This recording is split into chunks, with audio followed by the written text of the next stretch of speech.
He's a popular model on Instagram. He's a wonderful cyclist and a great person. He's from LaSalle, Ontario. It's Luke Willson, everybody. He's back.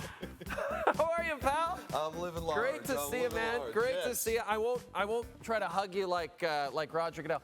Yeah. The hugs. Violent. They're violent hugs. I also would love to know, like, how do they know him well enough to do this hug that violently? And long. Like, it feels like 2-3 seconds. That's the length of a normal hug.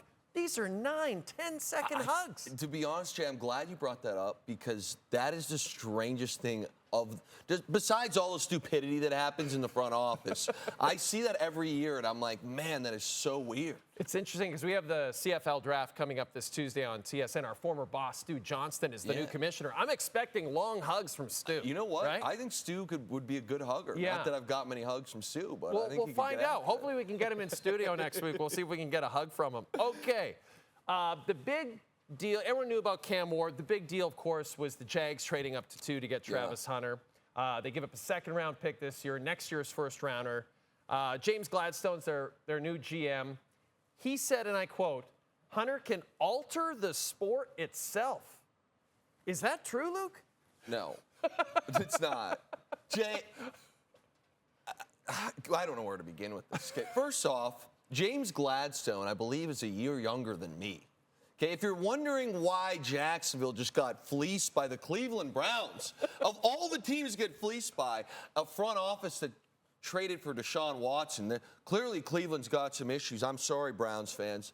You got fleeced by the Browns. It's probably because they've got a kid in there, and his name is James Gladstone. And let's just start with this whole 2-for-1 situation. Yeah. I think Travis Hunter is unbelievable. I really do. I believe that.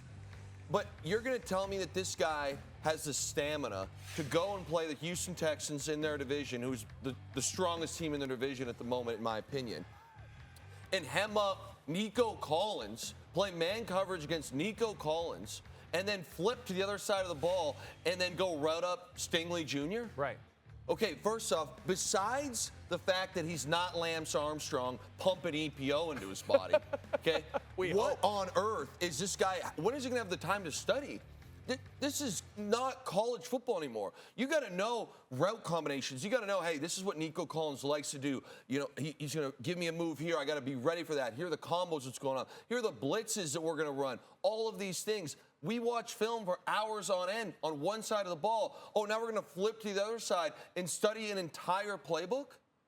And then the next thing I'll say for our guy, James Gladstone, I'm sorry that I'm killing the guy because I do love the idea that he's a youngster. Yeah. But you sit there and you look at that roster, they're nowhere near being ready to win a Super Bowl. It seemed like they had other needs.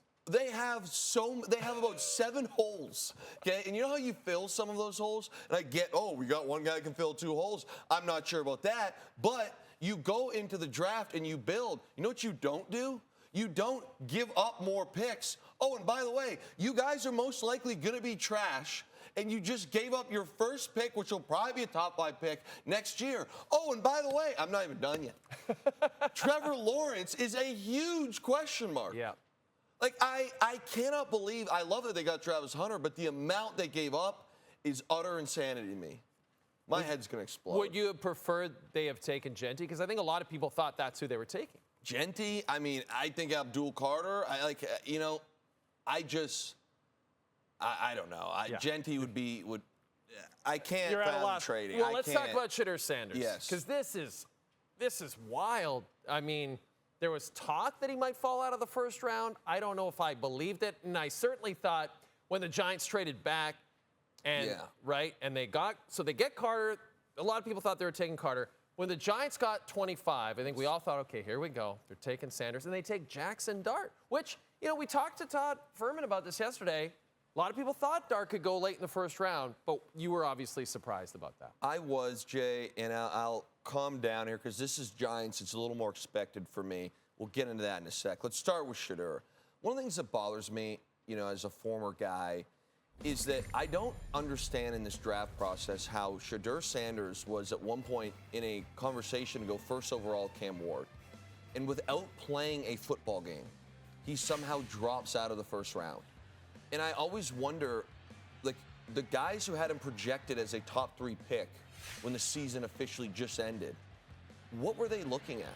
Or I wonder, how does this media narrative start? And it's annoying to me, and I think it should be annoying to all football fans, when it's like, oh, an unnamed source said he had a bad interview. So just to clarify, an unnamed AFC executive told the NFL Network's Tom Pelissero that, quote, he did an interview with Sanders, and it was, quote, the worst formal interview I've ever done in my life. He said the body language was bad. He said he regressed from last year to this year, and that got out this week, and we wonder if maybe that affected things too.